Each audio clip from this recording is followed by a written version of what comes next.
الله أكبر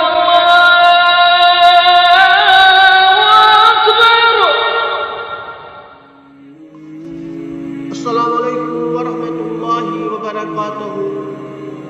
امید کرتا ہوں انشاءاللہ تعالی آپ سب دوست صحیح سلامت اور خیریت سے ہوں گے۔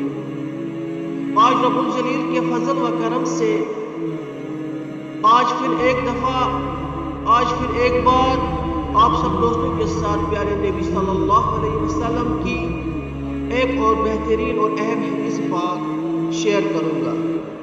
یہ حدیث پاک ابو داؤد نے لائی ہے، جس کے راوی حضرت ابو ہریرہ رضی اللہ تعالی عنہ ہے۔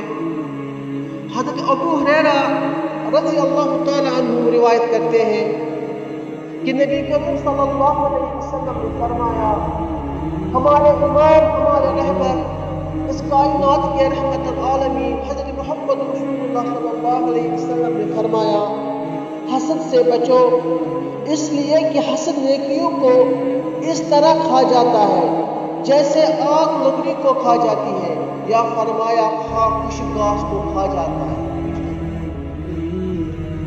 بہرحال حسد ایک کبیرہ گناہ ہے جو نہایت تیزی سے نیکیوں کو مٹا دیتا ہے، جیسے آگ لکڑی اور خشک گھاس کو جلا کر فوراً بسم کر دیتی ہے، اسی طرح حسد بھی نیکیوں کو بسم یعنی برباد اور ختم کر دیتی ہے۔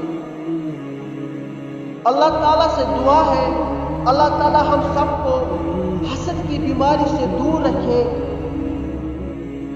اور اللہ تعالیٰ ہمیں اس حدیث پاک پر عمل کرنے کی توفیق عطا کرے، اور یہ حدیث پاک دوسروں تک شیئر کرنے کی بھی توفیق عطا کرے۔